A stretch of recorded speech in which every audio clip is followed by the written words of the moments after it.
하나님 말씀은 갈라디아서 6장 1절로 10절 말씀을 제가 봉독하겠습니다. 형제들아, 사람이 만일 무슨 범죄한 일이 드러나거든 신령한 너희는 온유한 심령으로 그러한 자를 바로잡고 너 자신을 살펴보아 너도 시험을 받을까 두려워하라. 너희가 짐을 서로 지라. 그리하여 그리스도의 법을 성취하라. 만일 누가 아무것도 되지 못하고 된 줄로 생각하면 스스로 속임이라. 각각 자기의 일을 살피라. 그리하면 자랑할 것이 자기에게는 있어도 남에게는 있지 아니하리니 각각 자기의 짐을 질 것이라. 가르침을 받는 자는 말씀을 가르치는 자와 모든 좋은 것을 함께하라. 스스로 속이지 말라. 하나님은 업신여김을 받지 아니하시나니 사람이 무엇으로 심든지 그대로 거두리라. 자기의 육체를 위하여 심는 자는 육체로부터 썩어질 것을 거두고 성령을 위하여 심는 자는 성령으로부터 영생을 거두리라. 우리가 선을 행하되 낙심하지 말지니 포기하지 아니하면 때가 이름에 거두리라. 그러므로 우리는 기회 있는 대로 모든 이에게 착한 일을 하되 더욱 믿음의 가정들에게 할지니라. 아멘. 이는 하나님의 말씀입니다. 다시 한번 오늘 예배하신 여러분들 가운데 하나님의 은혜와 평강이 함께 하시기를 축복합니다. 오늘이 5월 18일이죠. 꼭 45년 전 제가 감신에 입학을 해서 첫 해인데 첫 학기를 공부하다 말고 갑자기 학교가 문을 닫았어요. 5월 17일 날 전국적으로 계엄령이 전국 확대 조치라고 했는데 신군부가 지금 역사는 그렇게 판단하죠. 그건 쿠데타였다.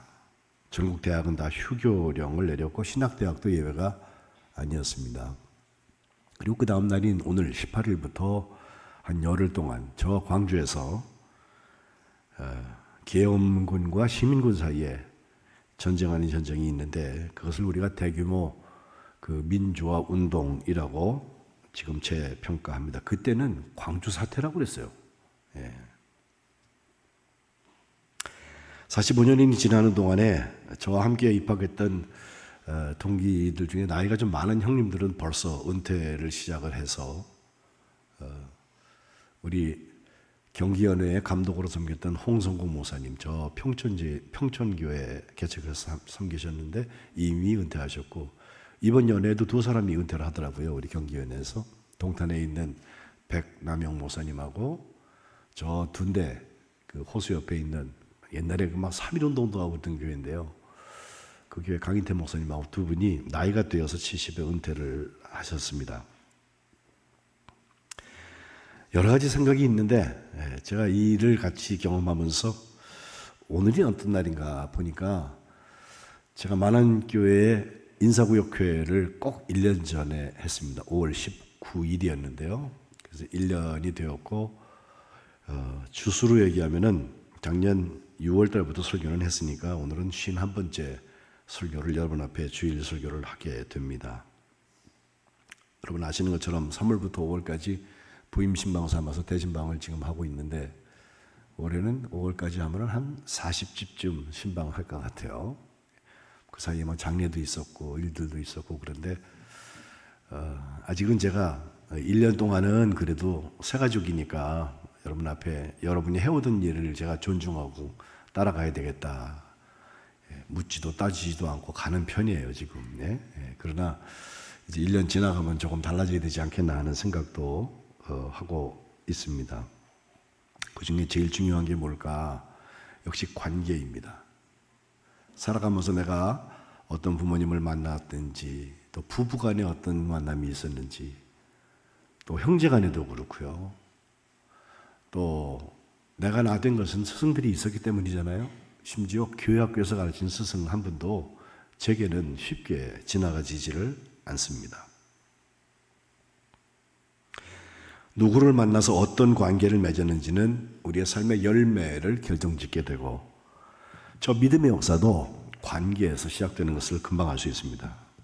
오늘 제가 관계를 복된 관계라고 해서 세 가지 영역을 생각을 하는데 하나님과의 관계, 그다음에 사람과의 관계, 그리고 하나님께서 내게 주신 대물 관계, 물질과의 관계, 이 세 가지를 성공할 수 있으면 믿음의 역사가 복되게 일어나게 될 줄로 믿습니다.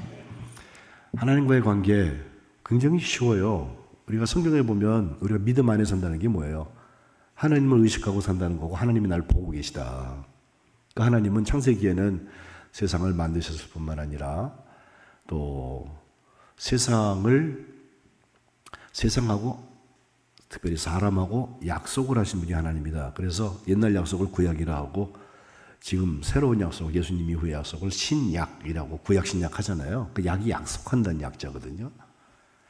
그 하나님이 어떤 일을 하셨나, 성경은 계속해서 얘기를 하고 있습니다만은 지으신 다음에 잘 살아봐라. 그리고 이렇게 관망하지 아니하시고 그들을 축복하셔서 문화명령이라고 말하는 생육하고 번성해라. 땅에 충만해라.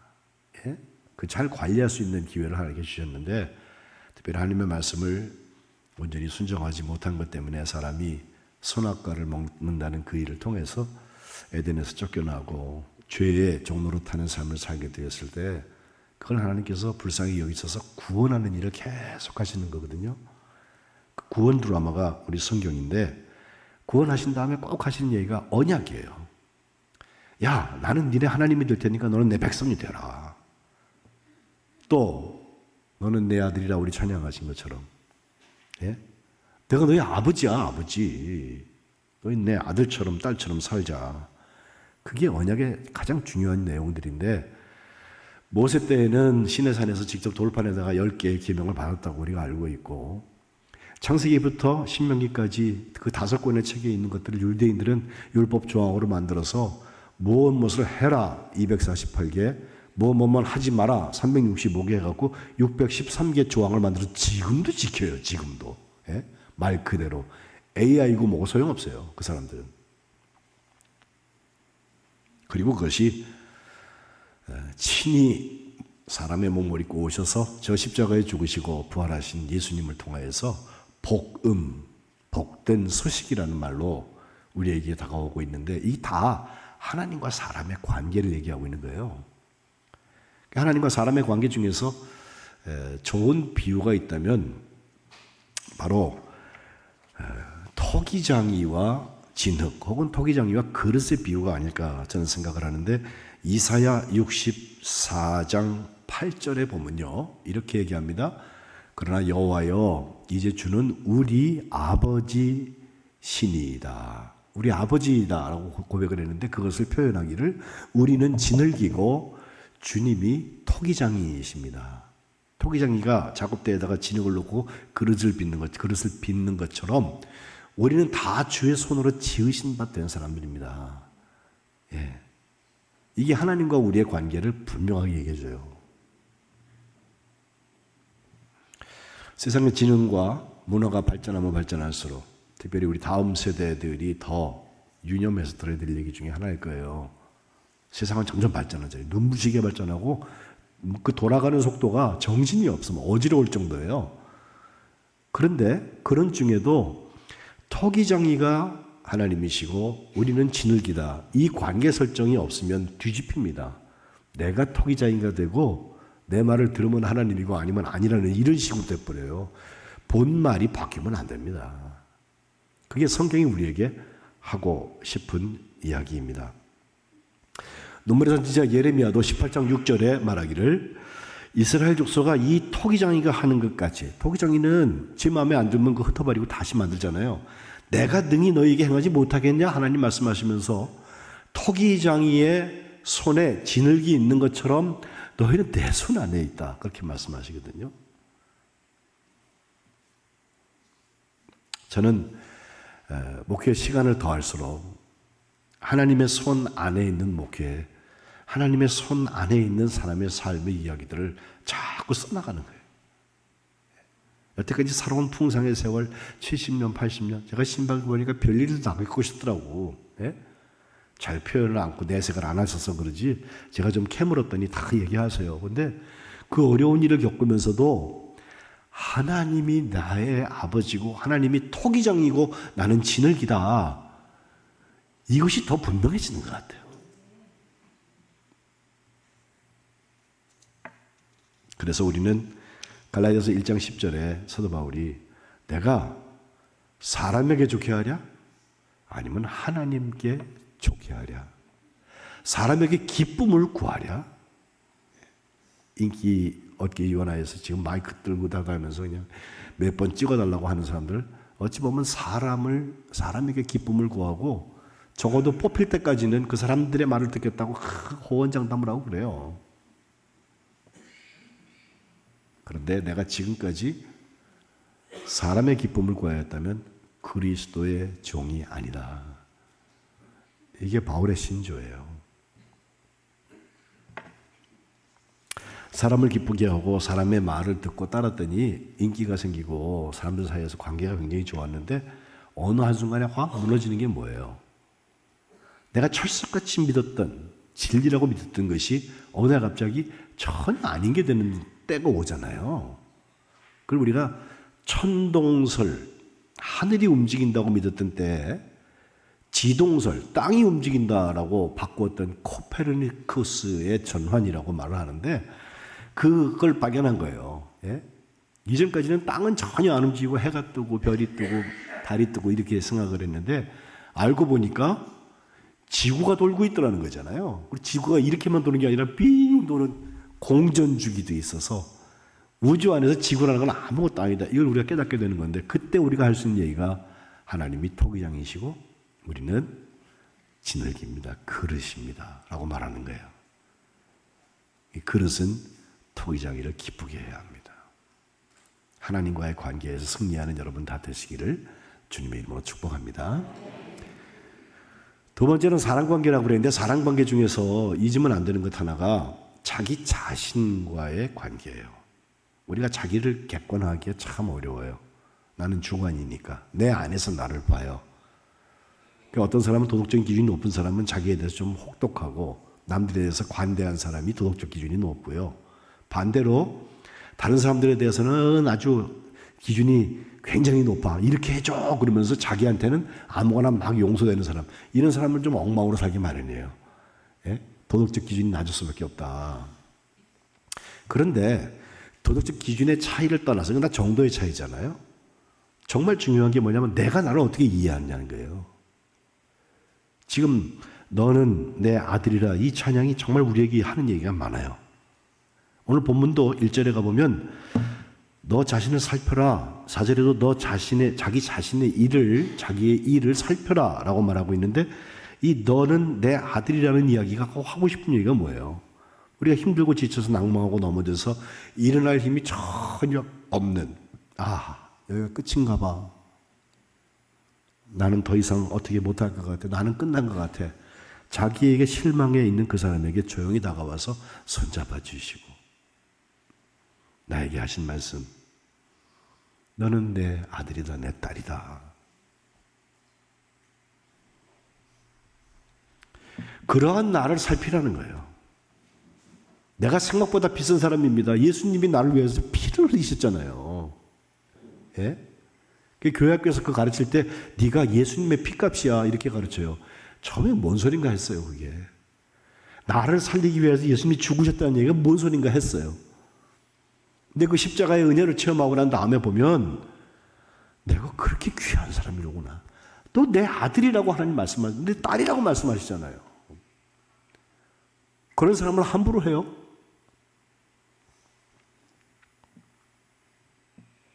오늘 보면 3절로 돌아오면 스스로 속이지 말라는 말씀이 나와요. 아무것도 되지 않고도 된 줄로 생각한다. 자기가 그냥 믿는 줄 알고 가만히 있는데 사실 안 믿는 사람들 많거든요. 예? 조금만 시련이 와도 금방 바뀌어요, 사람이. 그런 사람은 믿는 줄 알았는데 안 믿고 있는 거예요, 사실은. 스스로 속이는 것입니다. 이중성입니다. 이걸 모순 속의 인간이라고 신학적으로 설명을 합니다. 로마서 7장에 오호라 나는 권고한 사람이로다 누가 이 사망의 몸에서 나를 건져낼꼬 그 사도 바울이 그렇게 탄식하고 있는데 이유가 뭐냐면 나는 선을 원하는 사람인데 이상하게 악을 행하고 있더라는 거예요. 하나님의 법을 따랐으면 하는데 죄의 법이 나를 사로잡고 있더라는 거예요.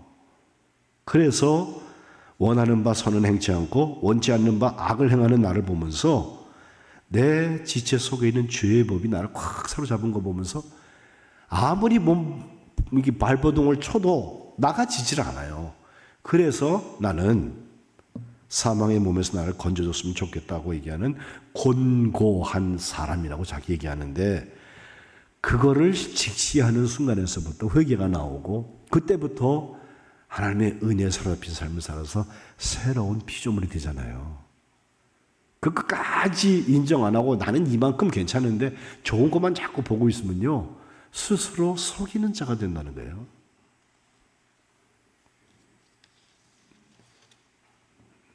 그래서 결국은 주님께서 우리를 초청하셨던 마태복음 11장에 수고하고 무거운 짐진 자들아 다 내게로 와라 내가 너희를 쉬게 하겠다 하시면서 11장 29절에는요, 나는 마음이 온유하고 겸손하다. 그러니 너희는 나의 멍에를 메고 나한테 배워라. 이렇게 초청하세요. 그러면 너희의 마음이 쉼을 얻으리라. 예수님의 짐을, 멍에를 함께 지고 걸어가는 게 사실 우리예요. 근데 그 멍에를 안 지고 가라는 사람들이 사실은 얌체들이 있어. 예. 그거는 진짜 쉼을 얻을 수가 없습니다. 그래서 오늘 5절에도 자기의 짐을 각각 지라는 거예요. 내게 할당된 게 뭐가 있다면 하는 거예요. 그게 남들 보기에 하찮은 것이라 할지라도 내가 주신 달란트 그걸 감당할 일이라면 하는 거예요. 그게 자녀고 그게 자기 이해를 건강하게 만듭니다.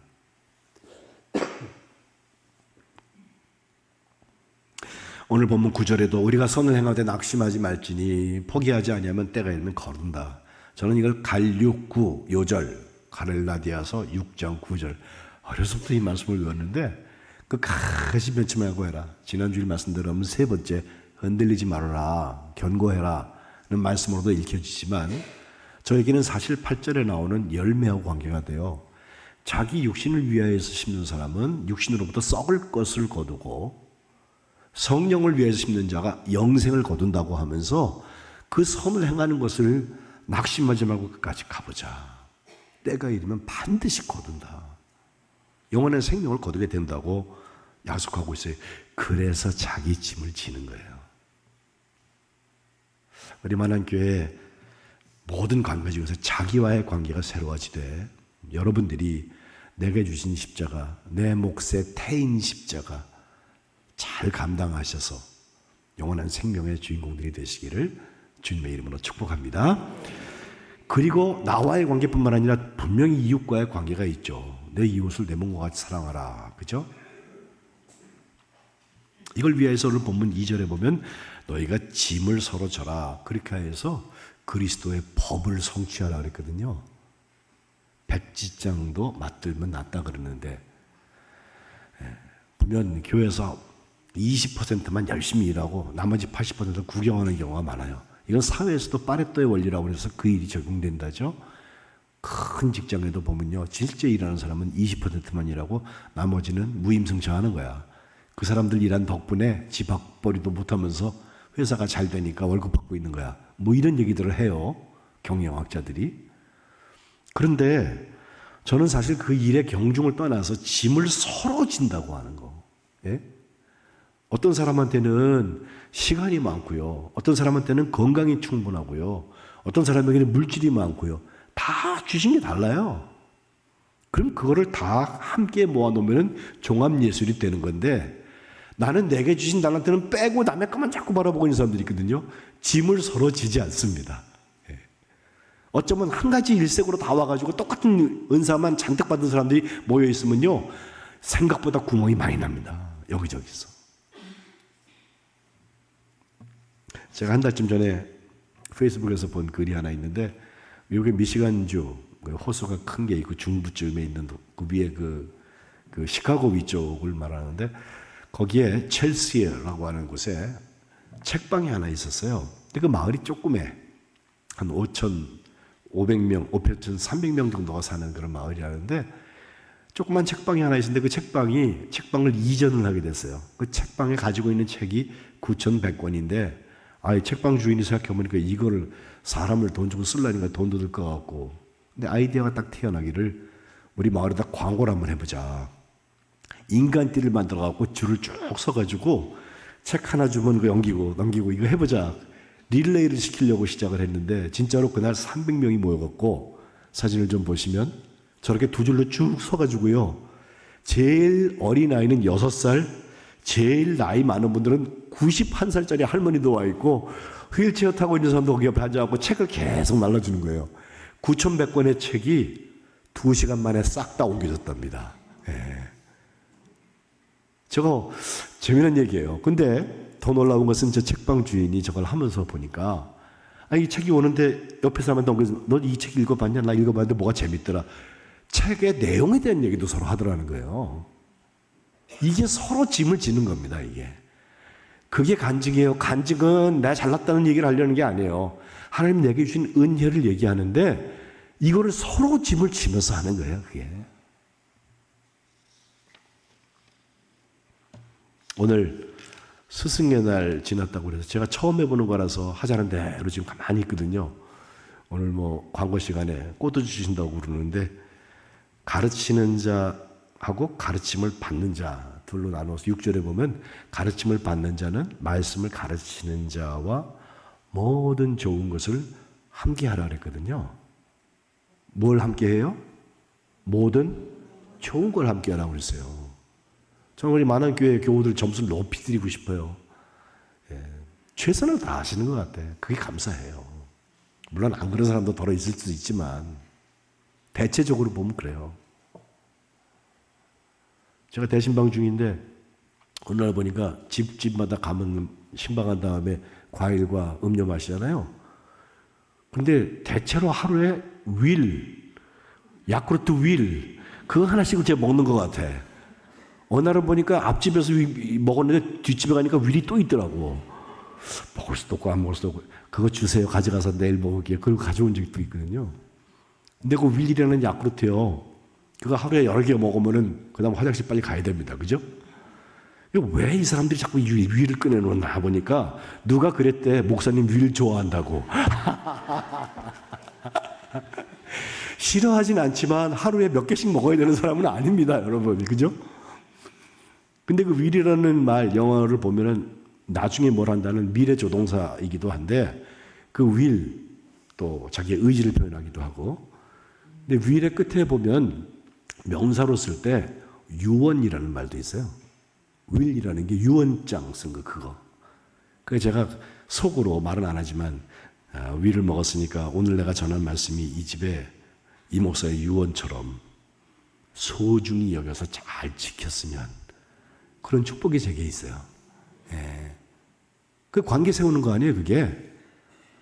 그래서 말씀을 받는 자는 말씀을 가르치는 자와 함께 좋은 것을 같이 하는 거거든요. 그 목사님 나 힘들어요, 이게 어려워요, 또 나는 자기 의견 자꾸 얘기하느라고 불평불만 하시는 분들이 계신데 그거 제가 들어줄 수 있는 게 있고 들어줄 수 없는 게 있어요. 예? 또 그래서 얘기하시는구나. 저건 좀 걸리겠네. 저건 그분이 잘못 오해하신 거네. 저도 판단이 있잖아요. 근데 그런 것만 얘기하는 게 아니라 좋은 것을 함께 나누라. 비결입니다. 그리고 정말 기도 때마다 우리 목회자들을 위해서 또 주의 말씀을 전하기 위해서 땅끝까지 가 있는 선교사들을 위하여서 여러분들이 기도하시는 거, 하나님께 기도하는 거, 그게 힘입니다. 좋은 것 중에 좋은 것이 있다면 그 기도예요. 근데 어떤 분들은요, 기도할 때 보면은 자기가 원하는 목사의 상을 이 목사에게 투사해갖고, 우리 목사님은 24시간 기도만 하고, 이래가면서 시작하는 사람들이 있어. 저 24시간 기도 안 해요. 예, 깨어있긴 하지만 여러분 신방도 해야 되고, 밥도 먹어야 되고, 그렇잖아. 그죠? 예. 어디서 이상한 건 듣고 보고 와가지고서 거짓말하는 얘기를 목사에게 투사해가지고, 저 어려서부터 목사의 아들로 커서 그거 잘 알지. 목사는 청빈해야 되는데, 청빈. 물질 가지고 있으면 죽일 것처럼 달려들어. 근데 또 목사가 돈이 없어갖고 돈을 빌리려고 그러면요, 목사가 빚지고 다닌다고 그래요. 웃기지? 앞뒤가 안 맞잖아. 그죠? 물론 엄한 데다 쓰려고 제가 돈을 몰리겠다는 얘기는 전혀 아니에요. 근데 정말 좋은 것을 함께하는 그 사람들이 하는 걸 보면요, 마지막 절 10절에 나오는 것처럼 기회 있는 대로 모든 이들에게 착한 일을 하는데 믿음의 가정에게 더욱 착한 일을 한다는 거예요. 이게 성도의 교제입니다. 지난 주간에 우편물이 하나 왔는데 누가 보내는지 모르게 하나 왔어요. 그 열어봤더니 속에 여러분 익숙하신 이 헌금 봉투가 들어있고 조그만 편지를 하나 쓰셨는데, 한 달쯤 전에 하필 그 얘기, 우리 헌금하고 그럴 때 교회 오셨던 것 같아. 우리 교회 옛날 사람 친하던 사람 만나려고 교회 왔는데 오후 예배 오셨다 가신 분인데요. 그날 이 산불 난 거 우리가 돕자는 얘기 하고 있는 걸 보시고 한 달이 지났는데 여기 헌금 드린다고 가지고 보내셨어요. 예? 그분 제가 얼굴도 잘 기억 안 나. 어떻게 기억나? 한 번 왔다가 한 번을, 그죠? 그런데 여러분 생각해 보면 착한 일을 믿음의 가족들에게 더욱 하라고 하는 그 이야기는 믿지 않는 사람들에게도 우리가 착한 일을 하겠거늘, 예? 이렇게 쓰임받는 거예요. 쓰임받는 거. 그게 하나님께서 귀히 여기시는 헌신이 되고 섬김이 될 것입니다. 진심 어리고 따뜻한 위로의 말 한마디가 큰일을 당해서 먹먹한 사람들, 어찌할 줄 모르고 남들 앞에 얼굴도 보여주고 싶지 않은 그 시간에 그에게 힘이 되고 위로가 됩니다. 아무 말이나 하지 좀 마셔. 예? 그 사람의 입장이 돼보면 알아요. 교우들은 애경사를 함께 하는 모습을 볼 때에는 정말 우리 친척들 중에서 1년에 한 번이나 볼까 말까 하는 칭찬들 얼마나 많아요. 우리 매주 보잖아요. 아니 어떨 때 매일 보잖아. 새벽부터 와가지고. 착한 일을 믿음의 가족들에게 더욱 하라고 하는 것, 이게 관계를 세워갈 것입니다.